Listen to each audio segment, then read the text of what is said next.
नमस्कार, जय श्री कृष्णा, राम राम। आज के वीडियो में हम एक बार फिर लेकर आए हैं भारतीय संविधान एवं राज्य व्यवस्था। इसके अंतर्गत हम अध्ययन करेंगे राज्य के नीति निर्देशक तत्व।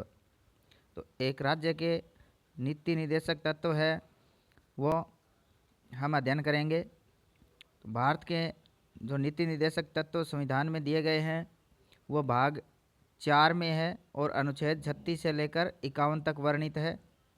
भाग 4 में नीति निर्देशक तत्वों का वर्णन है।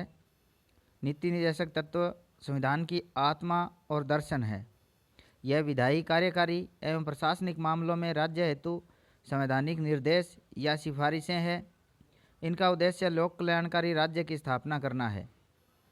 नीति निर्देशक तत्व गैर न्यायोचित प्रकृति के हैं, अर्थात इनके उल्लंघन पर इन्हें न्यायालय द्वारा आयोजित नहीं करवाया जा सकता।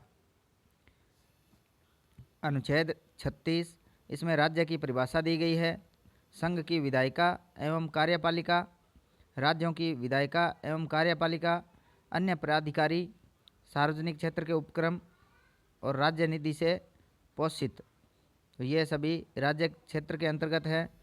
अनुच्छेद 37 में दिया गया है नीति निर्देशक तत्व न्यायालय के द्वारा परिवर्तनीय नहीं है, अर्थात न्यायालय इनको लागू नहीं करवा सकता।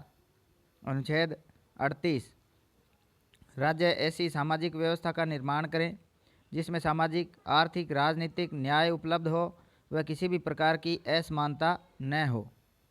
अनुच्छेद 39, राज्य द्वारा अनुसरणीय कुछ नीति तत्व इस प्रकार हैं। पुरुषों व महिलाओं को समान रोजगार के अवसर मिले। राज्य भौतिक संसाधनों का स्वामित्व एवं नियंत्रण इस प्रकार करेगा कि सभी के हितों की पूर्ति हो सके, किसी के साथ भी भेदभाव न हो, ऐसा राज्य करेगा। पुरुषों व महिलाओं को समान कार्य के लिए समान वेतन की व्यवस्था हो। राज्य अर्थव्यवस्था का प्रबंधन इस प्रकार करेगा कि धन व उत्पादन के साधनों का अहितकारी सहकेंद्रण न हो। कर्मकारों, महिलाओं को बाध्य होकर वह कार्य न करना पड़े जो कि उनकी उम्र व सामर्थ्य के अनुरूप हो। बच्चों को स्वस्थ वातावरण उपलब्ध करवाना। इसके बाद अनुच्छेद 39A, सामान्य न्याय व निःशुल्क विधिक सहायता, ये 42वां संविधान संशोधन 1976 द्वारा जोड़ा गया। अनुच्छेद 40, राज्य पंचायती राज संस्थाओं की स्थापना करेगा तथा उन्हें सशक्त बनाएगा, जैसे मनरेगा अधिनियम। अनुच्छेद 41, कुछ दशाओं में काम, शिक्षा व लोक सहायता उपलब्ध करवाना। अनुच्छेद 42, कार्यस्थल पर न्याय संगत व मानवोचित दशाएं होनी चाहिए तथा गर्भवती महिलाओं को प्रसूति काल में अवकाश और प्रसूति सहायता दी जानी चाहिए। अनुच्छेद 43, निर्वाह योग्य मजदूरी। अनुच्छेद 43A, कर्मकारों को प्रबंधन में हिस्सेदारी दी जानी चाहिए। अनुच्छेद 43B, सहकारिता को प्रोत्साहन। 97वां संविधान संशोधन 2011 द्वारा जोड़ा गया। मजदूरों की सहकारी समितियों की स्थापना की जानी चाहिए। अनुच्छेद 44 में है समान नागरिक संहिता। इसमें आपराधिक कानून, क्रिमिनल लॉ और नागरिक कानून, सिविल लॉ बनाए गए। व्यक्ति वर्सेस राज्य आपराधिक कानून, लड़ाई, हत्या, डकैती, लूट और चोरी के खिलाफ, और नागरिक कानून सिविल लॉ में व्यक्ति वर्सेस व्यक्ति का व्यक्ति के खिलाफ, जैसे विवाह, तलाक, संपत्ति विवाद आदि के संबंधित सभी को समान नागरिक संहिता उपलब्ध करवाई जाए। अनुच्छेद 45, 6 वर्ष तक के बच्चों के लिए पोषण तथा आरंभिक शिक्षा की व्यवस्था हो। 86वां संविधान संशोधन अनुच्छेद 21A के तहत जोड़ा गया। अनुच्छेद 46, अनुसूचित जाति व जनजाति के लिए आर्थिक सहायता व शिक्षा व सभी प्रकार के सामाजिक अन्याय व शोषण से मुक्ति हो। अनुच्छेद 47, राज्य पोषाहार, जीवन स्तर, लोक स्वास्थ्य में सुधार करे। इस अनुच्छेद के तहत राज्य खतरनाक औषधियों व मादक पेय पदार्थों पर प्रतिबंध लगाएगा।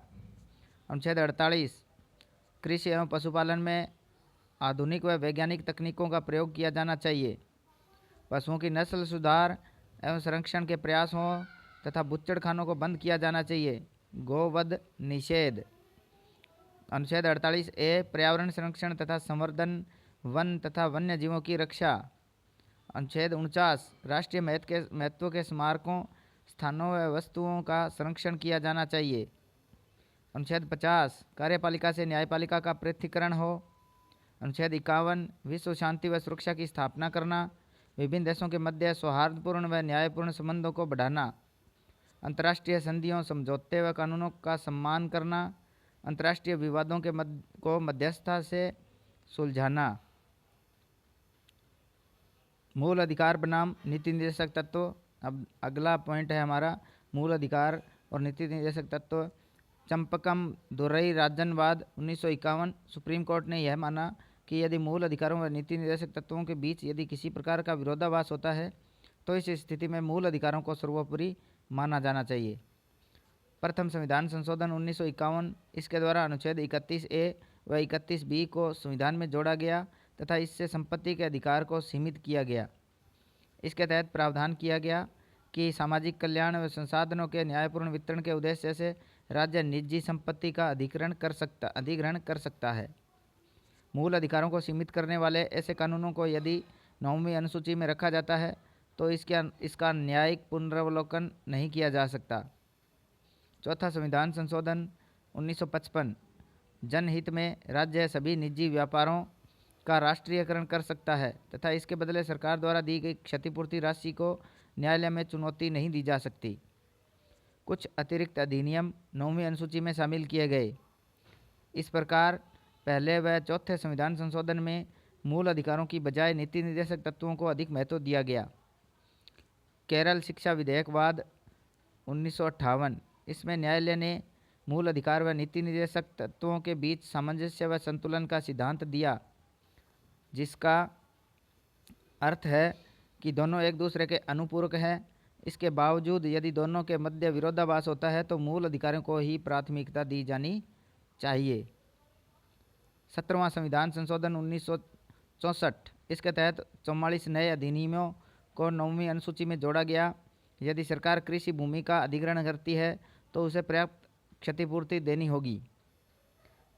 गोलकनाथवाद 1967, उच्चतम न्यायालय ने यह व्याख्या दी कि संसद किसी भी मूल अधिकार में संशोधन या उसे समाप्त नहीं कर सकती है, अर्थात निर्देशक तत्वों को लागू करने के लिए मूल अधिकारों में संशोधन नहीं किया जा सकता।